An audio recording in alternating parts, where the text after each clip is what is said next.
In many ways, all of you are.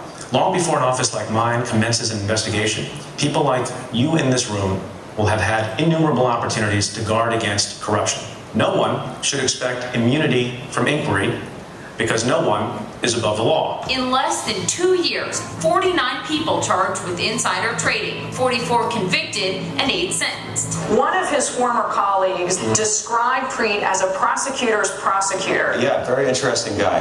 Very aggressive, very intelligent, very accomplished. He has 200 people working for him. There's a lot of things in the fire. It's called asset forfeiture. This year alone, the Justice Department made $1.6 billion seizing property. Almost half of that money, $800 million, came from cases prosecuted in New York's Southern District, run by U.S. Attorney Preet Bharara. In every single type of case that we bring, we try to make sure that we are looking at ways in which we can take the profit out of the crime and to return money to the victims. It's his aggressive tactics that have people talking. I certainly think the use of wiretaps is something rather new in the securities area, but frankly, smashing hard drives is too. When the hedge fund guys start acting like mobsters, they get treated like that. But Bharara is taking on more than Wall Street. Suspected moneymen for Hezbollah and the Taliban busted in a global narco-terror takedown. Federal prosecutors in New York City announcing the results of a globe-hopping undercover sting operation. Today, we unsealed 2 indictments that provide fresh evidence of what many of us have been seeing for some time, the growing nexus between drug trafficking and terrorism. He brought down online poker websites that were allegedly involved in money laundering. He's prosecuting Bernie Madoff's coke boards, and he sent the Times Square bomber to prison. And when you look at his numbers, so far, they're pretty solid.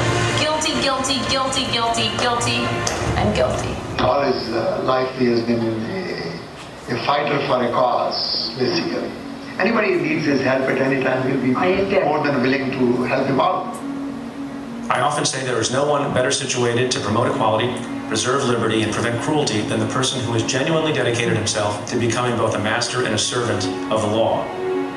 Not only does he have this great intellect, then he also can relate to folks. And he can win not just minds with his intellect, but hearts with his charm and his ability to connect with folks. I believe there is a material difference between being a good lawyer and being a great lawyer. The good lawyer makes a living. The great lawyer makes a difference.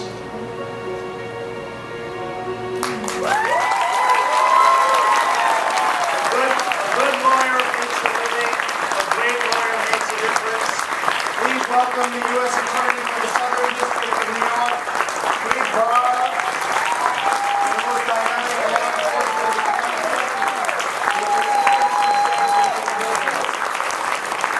Preet is here today with his family, parents, and brother Preet Bharara, who, by the way, was the founder of Diapers.com, and colleagues Rich Zabel, Anjan Shahani, and Ellen Davis. A couple of pictures. I hope you saw the president made another appearance. And now we present Preet Bharara.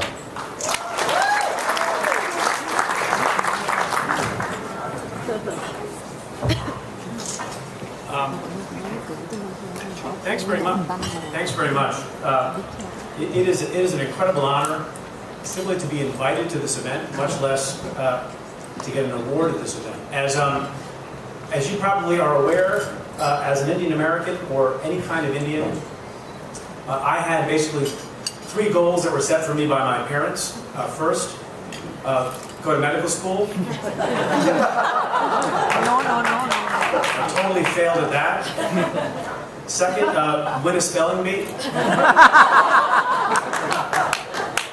No good at that one either. And the third was to appear in India abroad.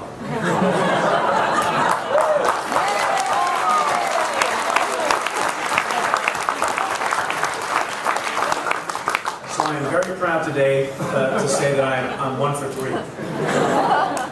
I learned some things this evening.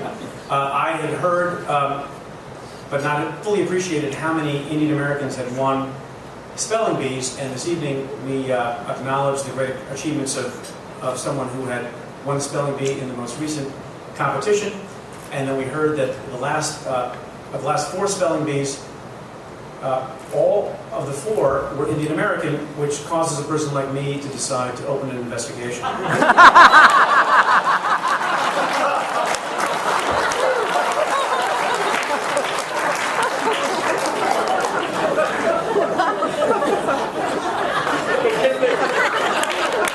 Can they spell a subpoena? There's a B in subpoena. It is an especially thrilling thing for me to get an award from the Indian American community for a lot of reasons. One of which is you might be surprised to learn that not every, given the cases that we do, not every Indian American is in love with me.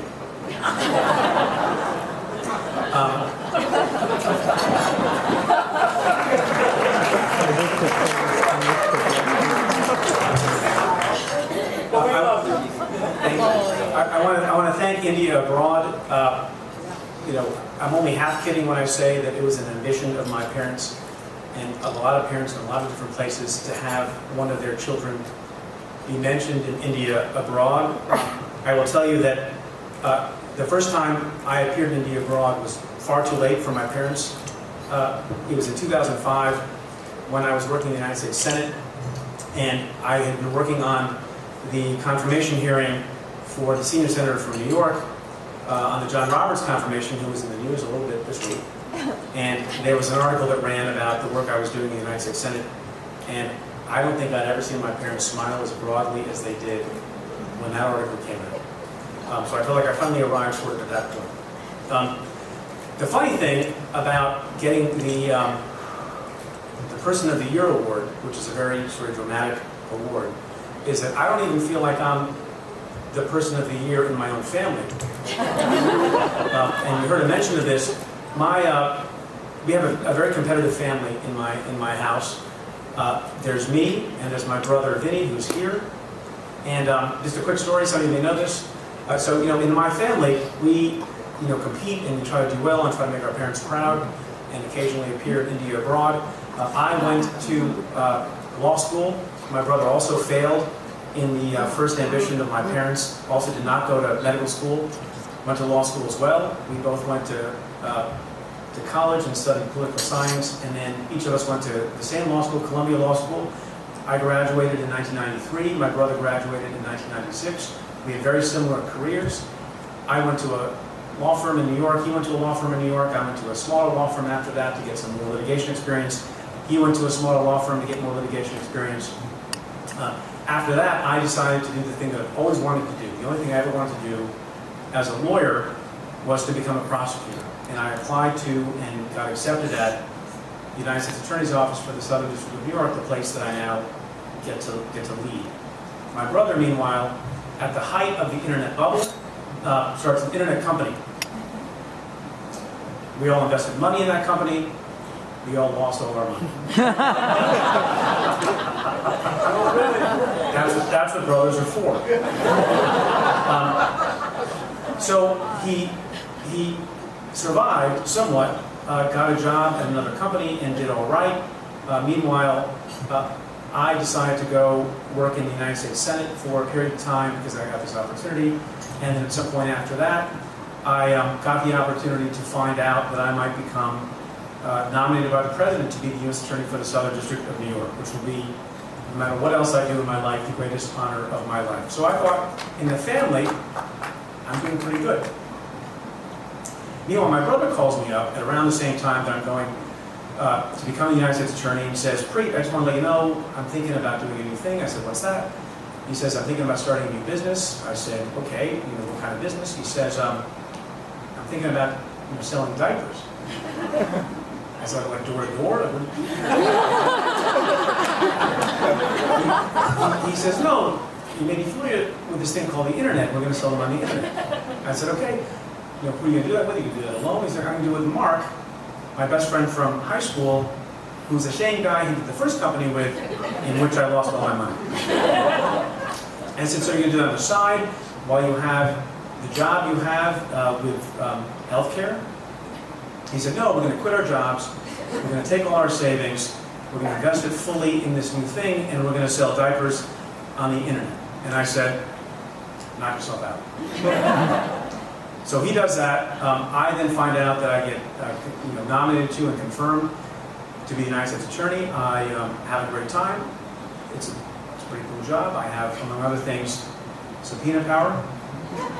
He does this new thing that he does, and I'm not quite sure how it's going, but I think how well could it go, because they lost money before. And so I'm doing my job for, I don't know, about a year and a half, and my brother calls me up to let me know that, he calls me up and he says, Preet, I just want to let you know that today, Amazon.com has announced that it's buying my company for $540 million.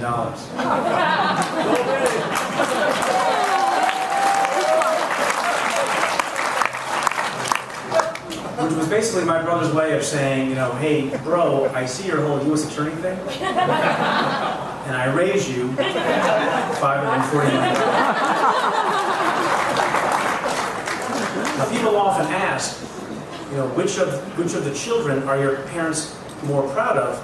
And they never say. They said they're equally proud of both of us, but I will tell you that it was not until the day that my brother sold his company for more than $500 million that my mother called up Dr. Sanjay Gupta's mom.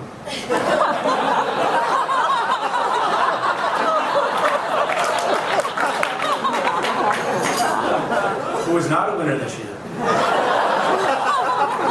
He's not here, as you know. And she said, you can eat your heart out.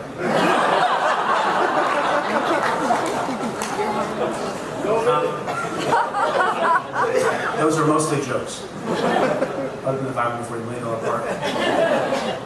Vinny, thanks for paying for dinner the other night. It is actually, in all seriousness, an unbelievable thing to be here and to get this award for the achievements, no doubt, of my office, the office that I lead. I think earlier somebody made a reference to how many people are in my office. It's actually not the number that was mentioned. I have hundreds of people in my office, and any award I might get about the work, relating to the work that is done by my office, is much more deserved by the people who do the work every day than the person who leads the office.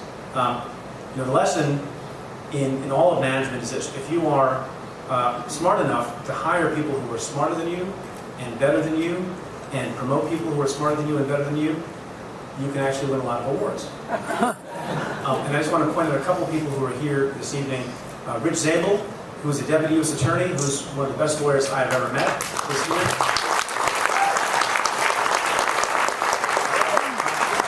On the way over here, Rich said, there's going to be a lot of Indians there, right? I said, yeah.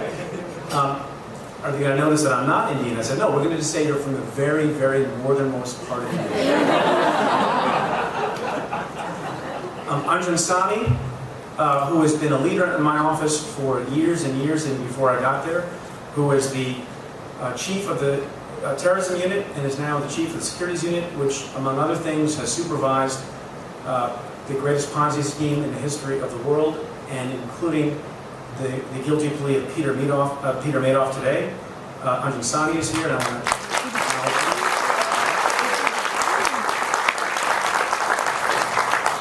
and also Ellen Davis, who handles all public affairs and counsels me on so many things. To the extent I ever appear on a magazine or on a newspaper cover, it's because of Ellen, and I want to acknowledge her and thank her also. And separate and apart from those folks, there are 450 more people in my office who are just like them, people who you don't know, but who every day make the country and the world safer and better. And I will tell you that they are among the best people that I have ever met. And simply to work alongside them, much less to be their putative boss, is an indescribably humbling experience. So I am really blessed to have a job that is every day its own daily reward. And why is that so? Earlier this evening, some people were very kind and came up to me and shook my hand and said, you have a really tough job. People will say that from time to time. But I don't think that's so. I think at the end of the day, the job that I have as the U.S. Attorney in Manhattan is really a simple one. Or, at least it really should be. The job is really to keep our homeland secure, our streets safe, our markets fair, and our government honest. The job is to do what is right, to cherish the truth, to expose the corrupt, to protect the weak, to punish the guilty, and in everything, to simply serve justice. It is to be fearless, but also humane, and it is to make every decision, every day, without reference to race or religion, power or privilege, status or station. It is, I think, the best job in the world. And that is really why I think the job is its own reward. But don't get me wrong, this award is also really great. And I don't intend to give it back. My mom is here, and I think she certainly doesn't want me to give it back. I will tell you that in the same week that I was featured in India Abroad, I was also, as was shown in the video, embarrassingly, in a magazine called Time. And I will tell you that my mom left me a message when I was in India Abroad, which I still have, actually, on my BlackBerry, where she cried, and I don't think she cried about the first magazine, she cried about this, because that's how important this newspaper has been. And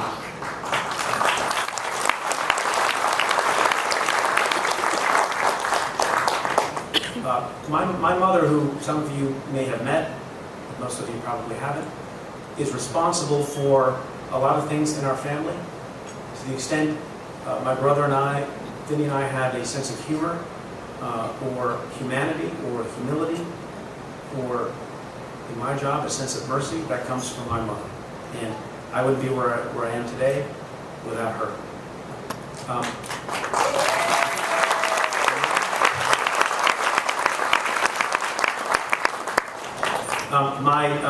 My very beautiful wife, Dahlia, is here. She is evidence.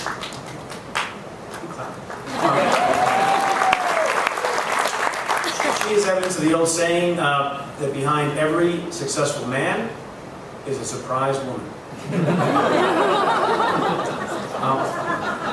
She, in addition to teaching me things every day and teaching me things before she agreed to marry me, is the most supportive partner I think anybody could possibly have. There are people who are in public service who have spouses who are not that supportive, and I know about them, and they leave my office on a daily basis. And my wife said, Dahlia said, some time ago, to her detriment probably, which I remind her of, it is much better to have a happy husband than a rich husband. So I'm indebted to her. So my three beautiful children are here. Given the nature of my job, I don't mention my children's names in public, so I refer to them. I'll refer to them here as I refer to them at home as confidential source 1, confidential source 2, and confidential source 3. They were very well behaved tonight. They managed to stay up late tonight, and I appreciate that. They are, as everyone feels about their kids, the light of my life. And from time to time, people ask me if I have any regrets about my life or my job, and I really don't, except for one. And the only regret, because you shouldn't have regrets in life, the only regret that I have is I don't spend enough time with them, I don't see them enough, and I'm not home enough. And what allows me to tolerate that and to live with that is the hope that they will one day, when they get older, appreciate that the time that I spent away from them was in doing something good and in doing something that made a difference in other people's lives. And hopefully I, like so many other people have to deal with, can manage the work and home life balance better. I, in my office, have to deal with the great weight of the legacy of the people who have come before me in my office. And I realize what I have to live up to in my job. I had an office that floors me sometimes. It's an office that has employed, before I ever got there, countless numbers of lawyers who have literally made history. Their names, by the way, don't sound like Bharara. For you Punjabis, that's how you pronounce my name. Their names sound like Stimson, Root, Dewey, Harlan, Frankfurter, and Morgenthau. So it's really quite a legacy that I have to deal with. And so I also think, from time to time, given who I am, where I came from, what my name is, I think about what a particular privilege it is to represent the United States of America as someone who was not even born in the United States, but as someone who emigrated to the United States from India at the age of 2. Someone with a name like Preet Bharara. And I will tell you that that is a fact that says a lot more about America than it does about any abilities or talent I might have.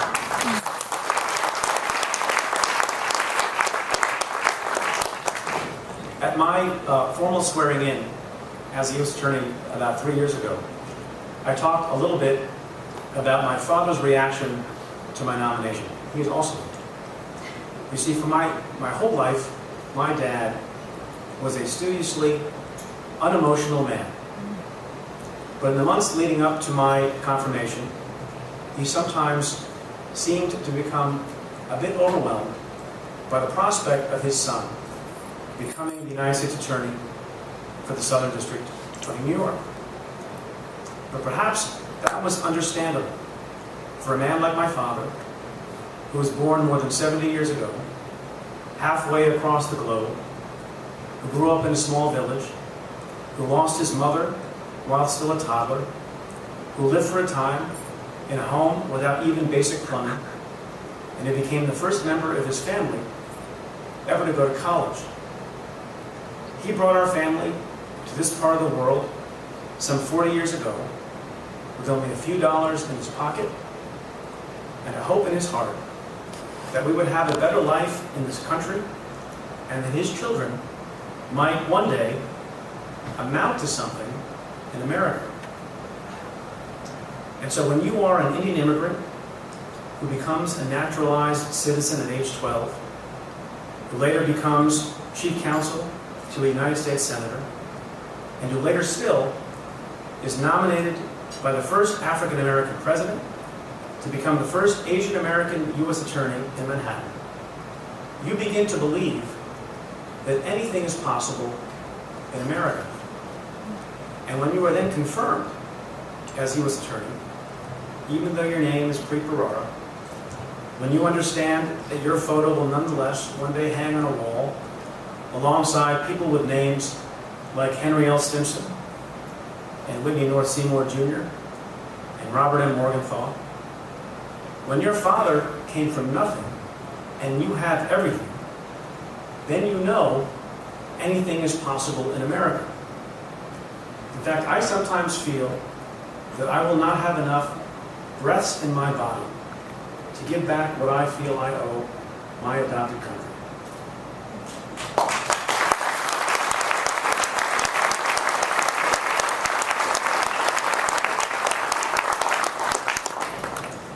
And so from time to time, and not just on days like this, I think about where my parents came from. I think about how far they came. And I think about how much they overcame. And I think about the hopes they harbored for their young sons in a new and strange country, that they might amount to something in America.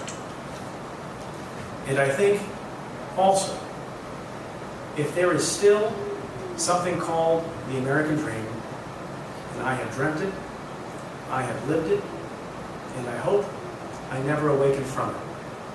And from where I stand up here and looking at all of you, I think you are all living it too. So thank you very much for this honor.